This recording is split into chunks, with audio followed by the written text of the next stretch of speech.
If you stopped working today, how long could you survive on your savings? That's the real definition of wealth, according to Robert Kiyosaki's Rich Dad, Poor Dad, a timeless classic in personal finance. This book is packed with invaluable insights and a fresh perspective on money, challenging conventional thinking and offering a roadmap to financial independence. Through his childhood stories, Kiyosaki introduces us to his two dads. His real dad, the poor dad, who was highly educated but always broke, and his best friend's father, the rich dad, who never finished high school but knew how to make money work for him. From the importance of buying assets, not liabilities, to the magic of passive income, this book reveals the secrets to financial freedom. Ready to rethink everything you know about money? Let's unpack Rich Dad, Poor Dad and see how you can build a wealthier, wiser future. One of the first concepts Kiyosaki introduces is that the rich don't work for money. Unlike the poor or middle class, who work for a paycheck, the rich make money work for them. They understand that relying solely on a job is like putting a Band-Aid on a leaky pipe. It's a temporary fix, not a path to lasting wealth. The poor and middle class often work out of fear and greed. Fear keeps them working hard to ensure they can pay their bills. Greed makes them want more money so they can buy more things, creating a never-ending cycle of earning and spending. This cycle keeps them stuck on the hamster wheel of the rat race. The rich, however, play a different game. They see opportunities where others see obstacles. Instead of seeing money as something to earn and spend, they see it as a tool to generate more money. They invest in assets that produce passive income, like real estate, stocks, or businesses. This means their money keeps coming in, even when they're not actively working. Consider Emma and Jack. Emma has a high-paying job, but she spends her salary on a fancy car, designer clothes, and a big house. She works long hours and is constantly worried about making ends meet because she's dependent on her paycheck. Jack, on the other hand, also earns a good salary, but he saves a big part of it and invests in income-generating assets like rental properties and mutual funds. Over time, his investments start to bring in enough money to cover his expenses. Eventually, Jack has the freedom to take time off work, pursue his passions, or even retire early if he wants. His investments keep earning him money, no matter what he chooses to do. Second concept, why teach financial literacy? Kiyosaki argues that traditional education teaches us how to be good employees, not employers. Schools often skip lessons on personal finance and wealth building, leaving many of us financially clueless. A crucial part of financial literacy is understanding the difference between assets and liabilities, a concept that many people, especially in the poor and middle class, don't grasp clearly. Kiyosaki simplifies it. Assets put money in your pocket. Liabilities take money out of your pocket. To understand more, let's quickly examine the cash flow of assets and liabilities. This is the cash flow of an asset. This is the cash flow of a liability.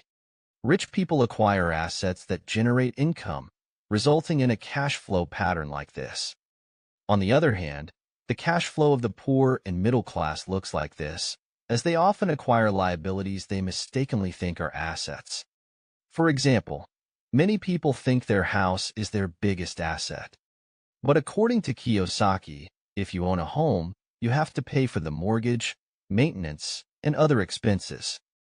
These costs take money out of your pocket, making your home a liability. Now, according to Kiyosaki, the golden rule to get rich is to buy more income-generating assets and keep your liabilities and expenses low.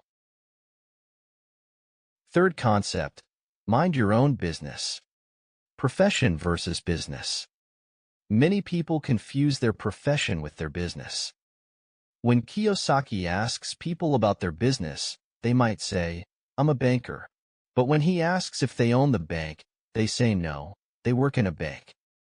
This highlights the confusion. Most people spend their lives working for someone else, an employer, the government, paying taxes, and the bank, mortgages. Minding your own business. Don't spend your whole life working for someone else's business. Minding your own business doesn't mean just starting a company. You don't have to quit your job, just focus on growing your personal asset column. Shift your focus from working for others to building your financial future. Fourth concept, the history of taxes and the power of corporations. History of taxes. Initially, taxes were only levied on the rich. The poor and middle class supported this, believing it would redistribute wealth from the rich to everyone else. However, as governments needed more revenue, they expanded taxes to include the poor and middle class. Those who once supported taxes because they only affected the rich now found themselves paying taxes too. On the other hand, the rich found ways to protect their wealth. One of the key tools they use is the corporation. When we hear the word corporation, we often think of a large organization or something tangible. In reality, a corporation is just a legal document that creates a separate legal entity. This provides several advantages.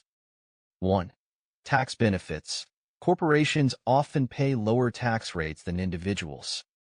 While employees earn money, pay taxes, and then spend what's left, business owners can spend on expenses and investments first and then pay taxes on what's left. 2. Legal protection.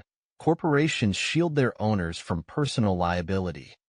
This means that if the corporation faces a lawsuit, the personal assets of the owners are usually protected. Fifth concept, the rich invent money. Kiyosaki explains that the rich invent money by using their financial knowledge and creativity. They constantly learn about money, take smart risks, use resources wisely, and find hidden opportunities to create assets that generate income. For example, they might buy and fix up a rundown property to sell for a profit or create a new product to meet market needs. By thinking beyond traditional jobs and not fearing innovation, they build wealth beyond just earning a salary. Sixth concept, work to learn, don't work for money. Robert Kiyosaki emphasizes the importance of working to learn rather than just for a paycheck. He suggests prioritizing new skills over immediate financial rewards and job security. Instead of choosing jobs solely for salary, look for roles that offer valuable experiences. Learn how to manage money, systems, and people. Understand budgeting, investing, financial planning, and the operations of businesses. Sales and marketing skills are also crucial for driving growth.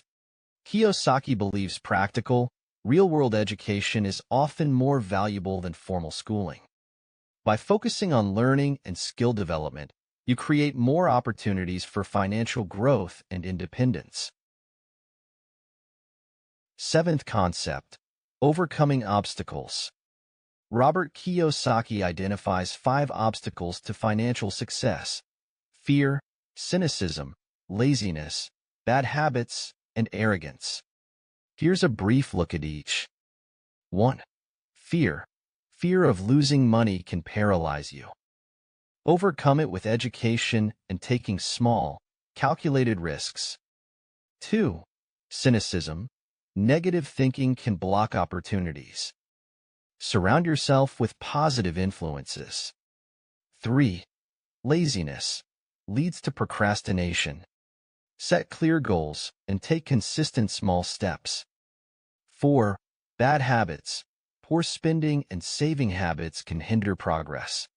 Adopt good habits like budgeting and investing regularly. 5. Arrogance. Blocks learning and growth. Stay humble, seek advice, and be open to new ideas. Recognizing and addressing these obstacles can help you stay on the path to financial success.